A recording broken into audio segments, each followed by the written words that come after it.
Assalamualaikum warahmatullahi wabarakatuh. Kami dari kelompok 13 ingin mempresentasikan materi manajemen keuangan yang berjudul Perencanaan dan Pengolahan Keuangan. Yang kami hormati dosen pengampu Ibu Ratnawati Margeningsi SEMM. Sebelumnya perkenalkan, nama saya Siti Bahiro Dezakwani dengan NIM 64231245. Perkenalkan, nama saya Rizky Amalia dan NIM 6423. Saya Fahri Amdani dengan NIM 642315. Latar belakang. Perencanaan keuangan adalah alat untuk menetapkan tujuan jangka pendek dan jangka panjang yang efektif dan mencapainya dengan menganalisis sumber daya keuangan mana yang akan digunakan untuk mengambil keputusan yang tepat. Tentunya, perencanaan keuangan yang matang sangat diperlukan untuk dapat hidup di taraf yang sejahtera. Hal tersebut dikarenakan masih banyak rendahnya kesejahteraan keluarga. Salah satu penyebab rendahnya kesejahteraan ekonomi pada keluarga adalah kurangnya kemampuan merencanakan dan mengelola keuangan rumah tangga. Pendapatan keluarga seringkali menimbulkan permasalahan karena pendapatan keluarga yang rendah dibandingkan dengan pengeluaran yang diperlukan keluarga. Selanjutnya ada tujuan perencanaan pengolahan keuangan. Dengan menetapkan tujuan keuangan yang jelas, kamu memberi arah pada pengelolaan keuangan dan memberikan landasan yang kokoh untuk mencapai impian dan aspirasi finansial. Berikut di bawah ini tujuan perencanaan dan pengelolaan keuangan. Pertama, ada mempersiapkan kebutuhan jangka panjang. Perencanaan keuangan membantu merencanakan dan mempersiapkan kebutuhan jangka panjang seperti pendidikan anak, membeli rumah, atau pensiun. Yang kedua, ada mengurangi resiko finansial. Dalam hidup selalu ada resiko finansial dalam hidup. Perencanaan keuangan yang tepat dapat membantu mengidentifikasi dan memitigasi resiko-resiko yang melalui asuransi, diverifikasi investasi, dan pengelolaan uang yang bijaksana. Yang ketiga ada memaksimalkan pertumbuhan kekayaan. Perencanaan keuangan yang efektif memungkinkan Anda mengelola pendapatan dengan bijak dan memaksimalkan pertumbuhan.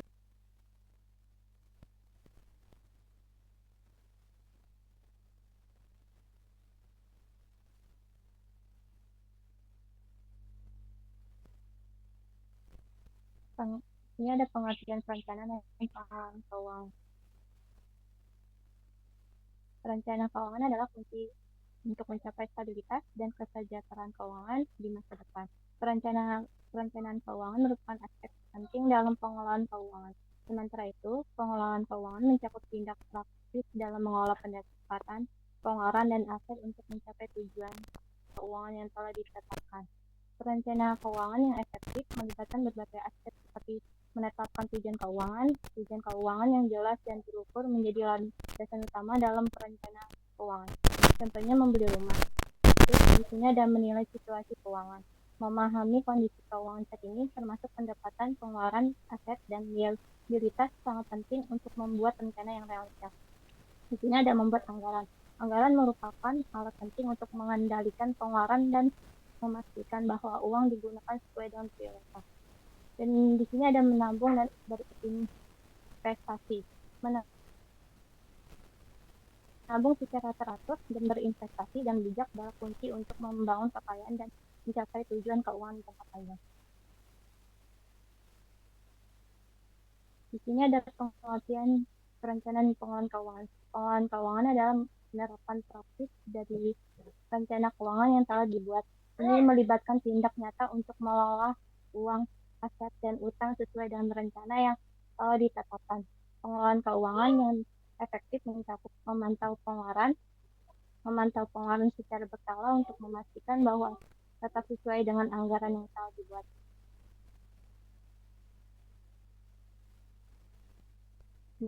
Dan dapat disesuaikan dengan perubahan kondisi ekonomi, pendapatan, dan tujuan keuangan.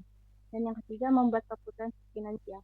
Mengambil keputusan finansial yang bijak seperti memilih investasi yang tepat, mengelola hutang, dan menabung secara teratur sangat penting untuk mencapai tujuan keuangan.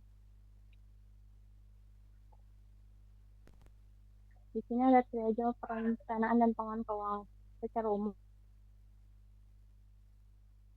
piramida ini dibagi menjadi beberapa tingkat besar, dimulai dari dasar sebagai landasan keuangan Anda dan berakhir di atas sebagai tujuan keuangan jangka panjang. Yang pertama adalah lapisan dasar keamanan finansial. Lapisan ini merupakan dasar piramida yang menekankan pentingnya keamanan finansial, seperti dana darurat, menyediakan likuiditas untuk menghadapi keadaan darurat atau pengeluaran tak terduga. Dan yang kedua, lapisan tengah, pengelolaan utang dan investasi. Setelah perlindungan dasar tercapai, lapisan ini bertujuan untuk membangun stabilitas, seperti pengelolaan hutang, kelola hutang Anda dengan memprioritas dan pembayaran hutang berbunga tinggi. Dan yang ketiga, tingkat atas. Penciptaan kekayaan tingkat ini berfokus pada optimalisasi kekayaan, seperti tabungan pensiun.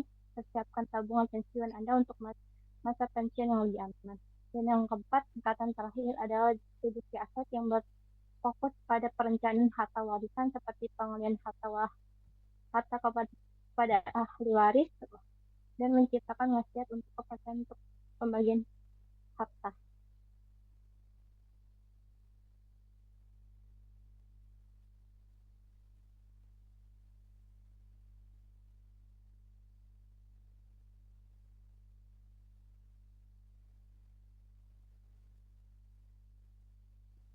Berikutnya ada presentasi budgeting. Aturan 50/30 adalah metode budgeting pribadi bulanan yang membagi dana ke dalam 3 kategori, yaitu kebutuhan, keinginan, dan masa depan atau utang. Angka 50, 30, dan 20 mewakili presentasi dana yang harus dialokasikan ke 3 kategori tersebut. 5. Pembelian bahan memasak, utilitas, dan lain-lain. 30% untuk kebutuhan melalui dari hal besar seperti perjalanan dan hiburan, hingga hal kecil seperti biaya lisensi streaming. 20% untuk masa depan atau hutang, yaitu tabungan dan investasi atau kredit atau kartu kredit. Mengelola pengeluaran tidaklah mudah, khususnya jika Anda sudah menikah dan memiliki anak. Mungkin sulit untuk memahami sepenuhnya kemana pengeluaran. Bagi anak muda yang masih lajang, belanja impulsif dan hobi bisa membuat pengelolaan keuangan menjadi sulit. Metode 50-30-20 tetap mengharuskan mengatur anggaran. Namun setidaknya Anda memiliki gambaran umum tentang situasi keuangan dan tidak perlu khawatir tentang ketidakseimbangan alokasi.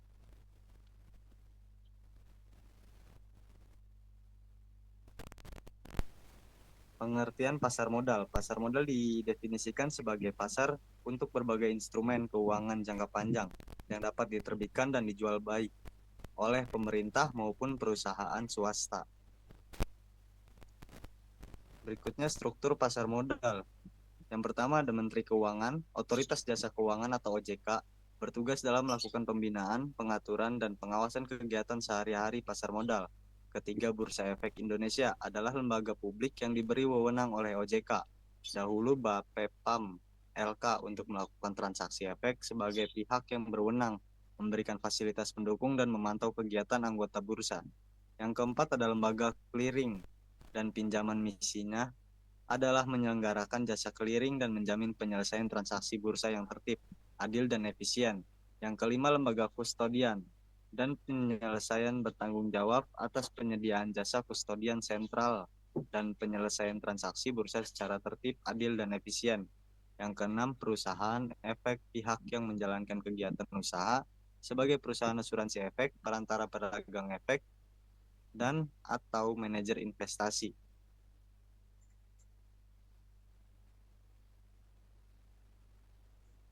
Berikutnya Badan Penunjang Pasar Modal, terdiri atas yang pertama Biro Administrasi Efek atau BAE, pihak yang mencatat kepemilikan efek dan pembagian hak atas efek berdasarkan perjanjian dengan emiten. Yang kedua ada kustodian, memberikan jasa penitipan kolektif dan jasa lainnya, termasuk penerimaan harta kekayaan dan dividen. bunga, dan hak-hak lain yang berkaitan dengan efek, pelaksanaan transaksi efek, dan perwakilan pemegang rekening nasabah. Yang ketiga, wali amanat adalah pihak yang mewakili kepentingan debitur. Tugasnya antara lain ikut serta dalam rapat umum pemegang obligasi atau RUPO dan mewakili kepentingan pemegang obligasi kepada penerbit.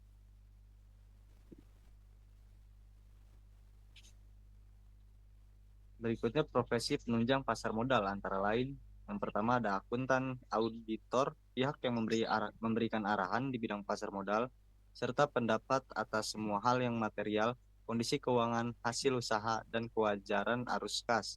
Yang kedua, menerapkan praktik akuntansi yang baik jika sesuai dengan prinsip akuntansi yang berlaku umum. Ketiga, penasihat hukum bertugas melakukan kajian hukum secara menyeluruh dan memberikan pendapat hukum terhadap emiten dan perusahaan publik.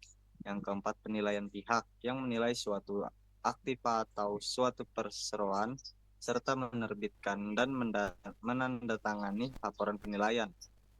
Yang kelima, ada notaris berwenang menandatangani akta piagam dan akta perubahan piagam termasuk pembuatan perjanjian penerbitan efek, perjanjian pinjaman emisi, perjanjian keagenan distribusi, dan pembuatan agregat reksadana.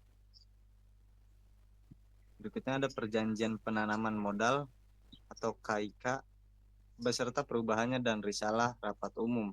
Yang terakhir ada pemodal adalah orang perorangan atau lembaga baik domestik maupun non-domestik yang melakukan suatu untuk penanaman modal atau investasi baik dalam jangka pendek atau jangka panjang.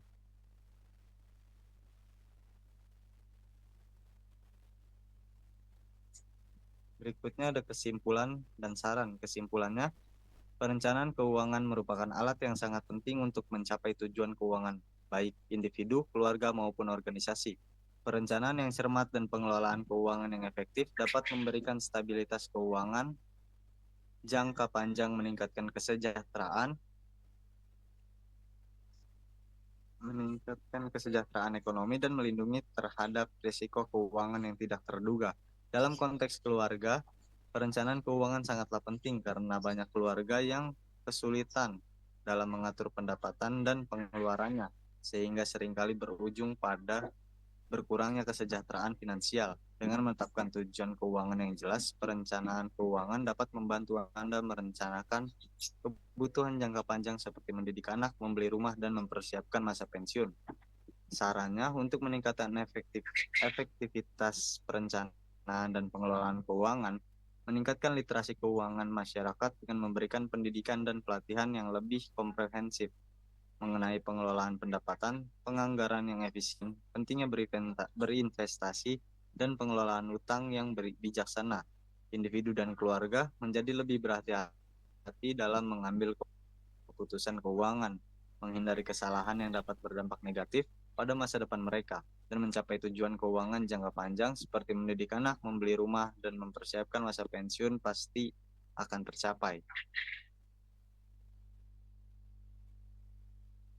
Sekian dari kelompok kami, kurang lebihnya mohon maaf. Wassalamualaikum warahmatullahi wabarakatuh.